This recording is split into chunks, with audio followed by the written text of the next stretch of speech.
Toulouse, c'est plus 15 000 arrivées d'habitants chaque année. Comment ça se traduit dans votre centre? Est-ce que vous diriez que vous êtes un centre engorgé, voire saturé? On ne va pas dire saturé, mais on n'arrête pas de travailler. Et heureusement qu'il y a des gens qui aiment leur travail et qui travaillent beaucoup pour effectivement, parce que les courbes augmentent. Alors ça va du personnel de secrétariat, aux sages-femmes, aux assistants sociaux, aux médecins, aux internes. Tout le monde essaie de faire en sorte que les femmes soient reçues et bien reçues dès le début. Voilà.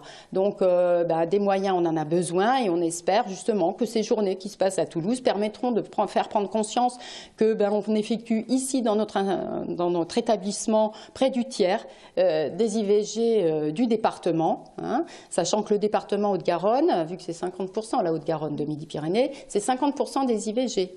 Voilà. Donc effectivement, il y a une demande pressante. On voudrait qu'il y ait une meilleure répartition peut-être de la prise en charge. La prise en charge par le secteur public est prépondérante. En Midi-Pyrénées, ça représente à peu près autour de 70%, pas tout à fait. Je ne connais pas le chiffre par cœur. En France, c'est 80%. Voilà. On est à plus de 1200 IVG sur l'année, là, des derniers chiffres. Donc c'est avec une augmentation globale. Le centre hospitalier universitaire, le CHU Paul de Viguier, va prendre en charge 740, je crois, à peu près, un peu moins. Voilà, donc on demande effectivement qu'il y ait des moyens pour recevoir les femmes dans de bonnes conditions, les femmes, les couples, dans de bonnes conditions et répondre au plus vite, parce qu'il y a le temps. Alors justement, quelles sont les solutions proposées aujourd'hui pour une IVG ? Alors, les solutions, donc vous me parlez de la méthode, des méthodes. Donc, vous avez les méthodes chirurgicales, sous anesthésie générale ou anesthésie locale, les méthodes médicamenteuses avec hospitalisation en établissement ou en établissement mais sans hospitalisation. Et puis aussi, il y a l'accès à l'IVG en ville par des médecins de ville qui ont signé une convention avec un établissement de santé et qui vont donc pratiquer des IVG en ville.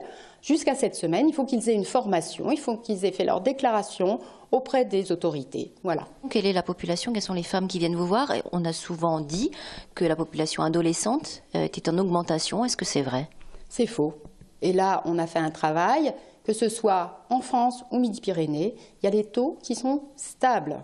C'est pas ce qu'on dit, Et avec même une petite diminution pour les jeunes femmes de 15 à 18 ans, actuellement. Donc sur les derniers chiffres, jusqu'en 2011, on a de 2002, on a les chiffres officiels des bulletins statistiques des établissements, de l'ARS, de la Sécurité sociale, de la CPAM. Bon, on était à un taux, le taux est stable pour toutes femmes confondues, et en légère diminution pour ces femmes dites mineures. Quelles sont les femmes qui viennent vous voir alors ici pour conclure? Pour conclure, je vais dire que toute femme vient. Voilà, les mères de famille, les familles, les couples, les très jeunes femmes, les femmes qui viennent d'avoir un enfant et puis elles sont enceintes parce qu'elles n'ont pas appris, elles ont mal compris ou elles pensaient que, c'est compliqué d'assurer une contraception quand on vient d'accoucher, donc tout milieu, voilà. Donc, il ne faut pas stigmatiser et dire que c'est une catégorie socio-économique, pas du tout. Voilà, donc je crois que l'IVG peut toucher toutes les femmes, quelles que soient leurs conditions de vie, quelles que soient mariées, célibataires, jeunes, mineurs, adultes, ou au contraire, en fin de période d'activité génitale. Bien sûr, elles peuvent être confrontées à une demande d'interruption volontaire de grossesse.